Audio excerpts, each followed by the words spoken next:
Last time we previewed the season and the squad, where we were expected to finish in 16th place, our best ever starting position in the pre-season preview.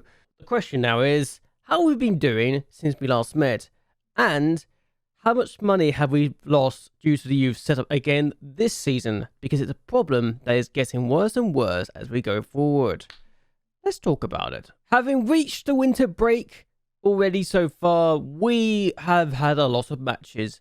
And I genuinely believe we were not going to have the best of seasons after we didn't have the best of starts, where we drew 3-3, having blown a 3-1 lead against PS, and then lost 3-1 away from home against Pagon. But then we drew the next two games, and I was thinking, okay, these are teams we really should be beating while we drawing these matches.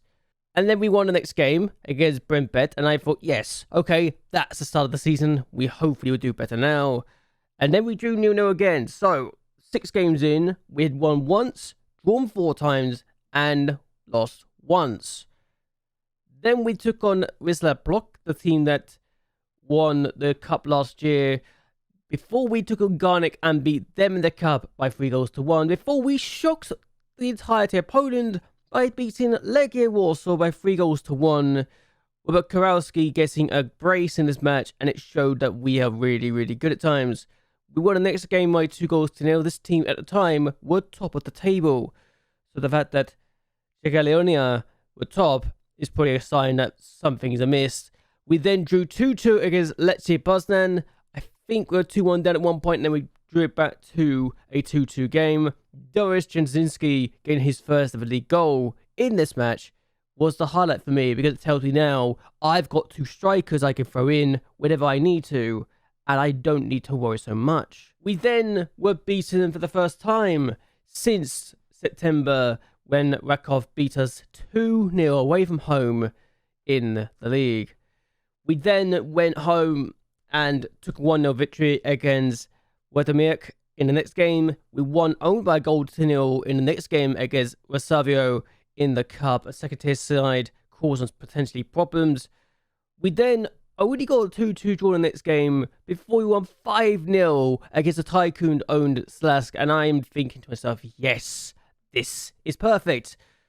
Then we won 2-0 in the next game against LSK Lutz before Rakov beat us again. This time in the cup and this time at home. And we're out of the cup, a competition I was hoping we could do well in so we can get European football, but I guess it wasn't to be. But then we started to score goals, and while we've conceded a goal in every game since then, we've won pretty much all but one game.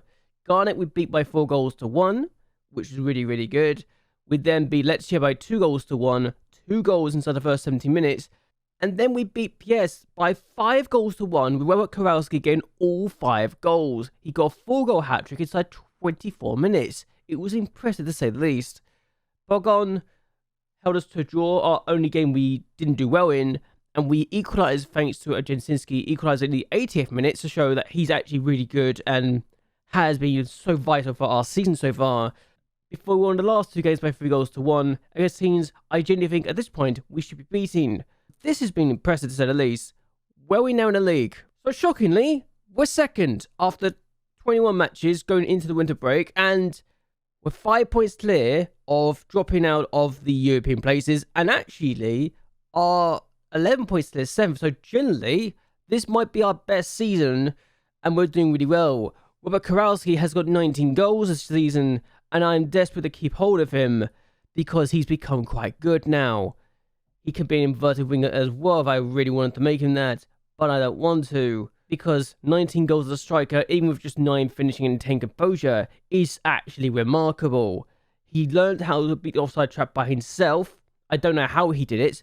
Just one day, randomly, I got the message saying, oh, by the way, he's learned how to do this now. Really? Yep, he's learned how to do this. Cool. Okay. I am giving him a new contract, which is going to be seeing him be paid 1.9 grand a week. I am desperate to keep hold of him because of this release clause. I was trying to get rid of it. I couldn't get rid of it. But 1.9 grand a week, I am very, very good. And, yeah. Also, I will say this. The fact that there's something called a high fee may be required, as I believe Lublin may not be willing to sell, When I'm the manager of that team, that's a funny thing to me. But at least they know that I'm not willing to sell. It's good, to say the least. There's one more player I want to talk about, and he's not even enlisted in these parts, but I will also give a shout out to Norak, who, while has been absolutely painful at times, he went down to casual again, the absolute idiot. He personality going to the casual is not ideal, but he's now actually become good enough that he's actually got 8 assists this year and has got 3 goals in the league. So he's been really productive, and this could generally be the season that I think he's breaking out. This is why I'm not playing Kowalski as a winger, because this guy is playing it and is actually doing a really good job of it. So this guy, 6'2", could be a striker, but why would I play him as a striker when he's only got 5 finishing? But yeah, he's been an inverted winger, even though he's better as a winger, but he's still doing really good at the role, and I'm delighted with how well he's done. But another person I want to give a shout out to is Morris Dabrowski, and I might be losing this guy soon because of the fact he's wanted. And who wants him, I hear you ask? Who wants my beloved deep line playmaker who's considered potentially a leading player for this division now? Borussia Dortmund, Juventus, and RB Leipzig are wanting him. And yeah, he's been paid £92 a week.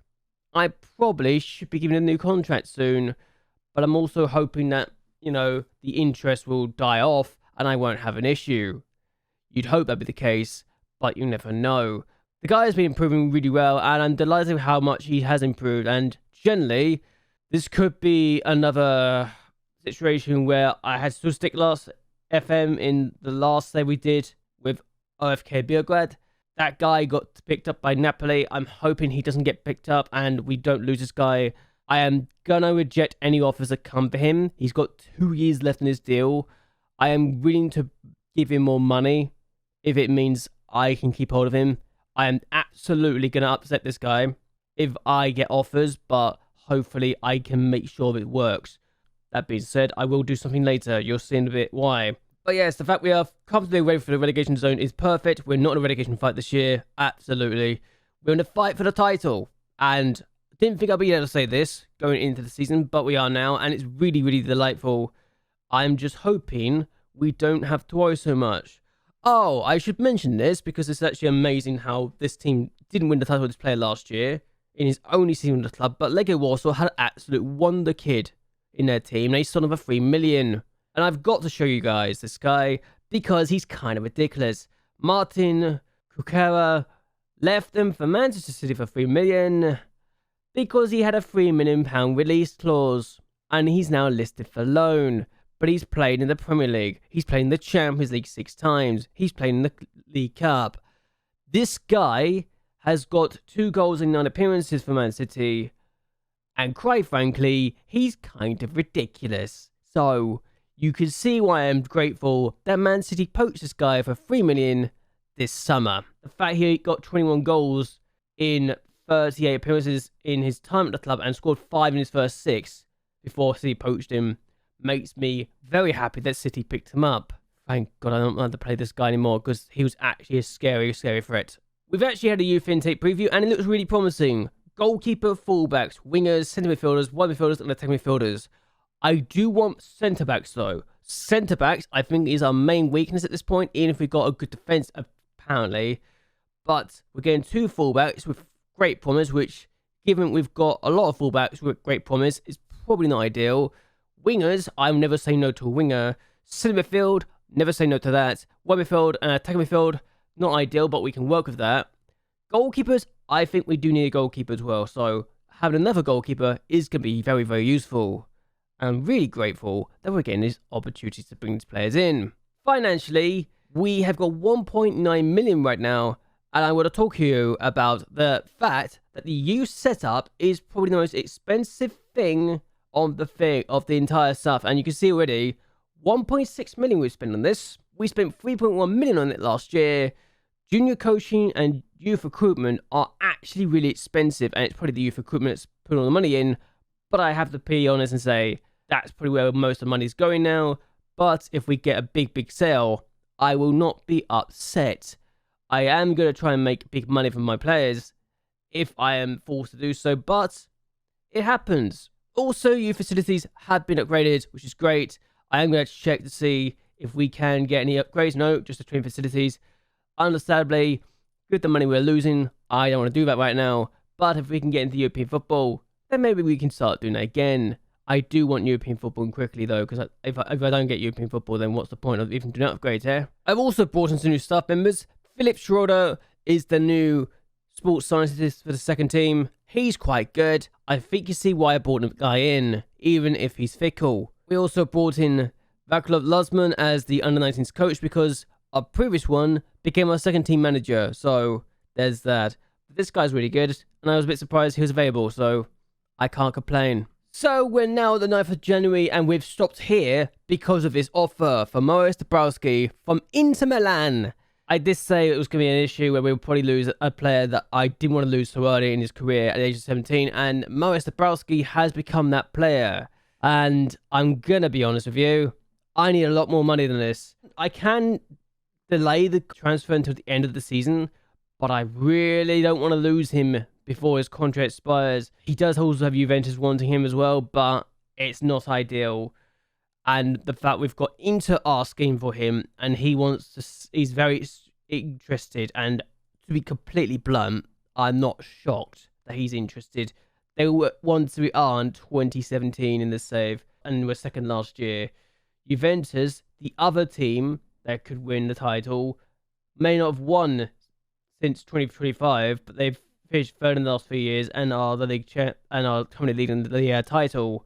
Team currently champions, AC Milan, aren't interested in, thankfully, but this is not ideal to say the least, is it? What I'm hoping for is that we can persuade the player to not do this. I will not be doing this negotiating on camera, though. But on a sour note, we're going to end this here. I hope you guys have enjoyed yourselves. I hope you guys would like and share this video, and that you'll subscribe to the channel. It really does help me out a lot. How do you think I'll be able to keep hold of Dabrowski, and do you think I will be able to keep hold of him? Because his transfer value between 90,000 and 900,000 is not ideal to say the least. Either way though, until next time, goodbye, and well, good night.